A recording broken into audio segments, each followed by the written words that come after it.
മുട്ടപ്പത്തിരി ഉണ്ടാക്കുന്ന റെസിപ്പി ഇടാമോ എന്ന് ചോദിച്ചിട്ടുണ്ടായിരുന്നു. അപ്പോൾ അതിന് വേണ്ടിയിട്ട് നമ്മളിവിടെ 250 ml കപ്പിൽ 2.25 കപ്പ് മൈദയാണ് എടുത്തിട്ടുള്ളത്. മൈദ ഇഷ്ടമല്ലാത്തവർക്ക് ഗോതമ്പ് പൊടി വെച്ചിട്ട് ചെയ്യാം, പക്ഷേ എളുപ്പം മൈദ വെച്ചിട്ട് ചെയ്യുന്നതാണ്. കാരണം മൈദയ്ക്ക് ഒരു റബ്ബർ ഫീൽ ഉള്ളതുകൊണ്ട് പെട്ടെന്ന് വിട്ട് കിട്ടുന്ന പോലെ തോന്നിയിട്ടുണ്ട്. പിന്നെ ഗോതമ്പ് പൊടി ആകുമ്പോൾ നമ്മൾ ഒന്നൊരു 10 മിനിറ്റൊക്കെ ഒന്ന് ജസ്റ്റ് ചെറിയ തീയിലിട്ട് വറുത്തതിന് ശേഷം ചുട്ടെടുക്കുകയാണെങ്കിൽ കുഴപ്പമില്ല കേട്ടോ എന്ന് എനിക്ക് തോന്നിയിട്ടുള്ളൊരു കാര്യമാണ് കേട്ടോ. പിന്നെ നമ്മുടെ മൈദയിലോട്ട് 2 മുട്ടയും ആവശ്യത്തിനുള്ള ഉപ്പും കുറച്ച് വെള്ളമോടെ ചേർത്ത് കുറച്ച് വെള്ളം ചേർത്ത് വേണം കലക്കിയെടുക്കാനായിട്ട്.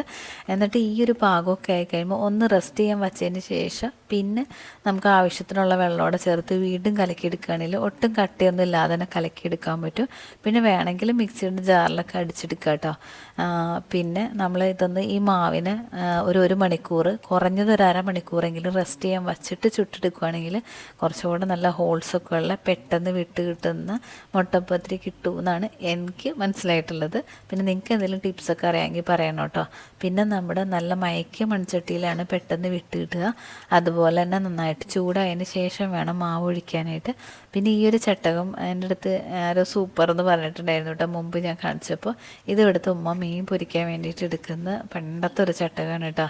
അപ്പം ഞാനിപ്പോൾ ഇത് മുട്ടപ്പത്തിരി ചൂടാൻ വേണ്ടിയിട്ടാണ് എടുക്കാറ്.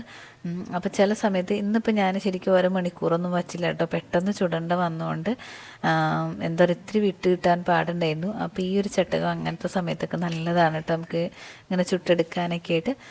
പിന്നെ നമ്മൾ ചുട്ട് വരുന്തോറും പെട്ടെന്ന് തന്നെ കിട്ടും കേട്ടോ. പിന്നെ ഇത് മൊത്തം ഇങ്ങനെ കരിഞ്ഞ പോലെ വന്നിട്ടുണ്ട്. അതെന്നാന്ന് വെച്ചാൽ മെയിൻ കിച്ചണിലെ ഗ്യാസ് അടുപ്പിന് ഇത്തിരി ചൂട് കൂടുതലാണ് കേട്ടോ. അപ്പോൾ ഞാൻ അതുകൊണ്ട് അതിനകത്ത് ചുട്ടപ്പോൾ പിന്നെ വീഡിയോയൊക്കെ എടുക്കുന്നതുകൊണ്ട് ശ്രദ്ധക്കുറവൊക്കെ പറ്റിയിട്ടാണ് അങ്ങനെ കരിഞ്ഞു പോയത്. അതല്ലെങ്കിൽ നമ്മൾ നല്ല തീ കൂട്ടിയിട്ടിട്ട് മാവൊഴിച്ച് പിന്നെ വേഗം തീ കുറച്ചിട്ടിട്ട് ചുട്ടെടുക്കുകയാണെങ്കിൽ അത്ര കരിയൊന്നുമില്ല കേട്ടോ. കുറച്ചുകൂടെ ഒന്ന് നമ്മുടെ ഗ്യാസ് അടുപ്പിൻ്റെ ചൂടൊക്കെ ഒന്ന് മനസ്സിലാക്കി ചെയ്യുകയാണെങ്കിൽ. പിന്നെ കണ്ടോ നല്ല ഹോൾസൊക്കെ വന്നിട്ട് നല്ല സോഫ്റ്റ് ആയിട്ടുള്ള മുട്ടപ്പത്തിരിയാണ് കിട്ടിയേക്കുന്നത്. പിന്നെ അതുപോലെ മുട്ടപ്പത്തിരി ചുട്ടിട്ട് നമ്മൾ കാസറോളൊക്കെ ഇട്ട് കഴിയുമ്പോൾ ഒന്ന് അടച്ചു വയ്ക്കണം കേട്ടോ. അപ്പോൾ നല്ല സോഫ്റ്റ് ആയിട്ട് കിട്ടും. നമ്മൾ ചുട്ടെടുക്കുന്ന സമയത്ത് ഇത്തിരി ബലത്തോടു കൂടി തന്നെയാണ് കേട്ടോ ഇരിക്കുന്നത്. പിന്നെ നമ്മൾ മുട്ടപ്പത്തിരി ചുടുമ്പോൾ ഇതിൻ്റെ നടുക്ക് വേവാത്ത പ്രശ്നം വരും.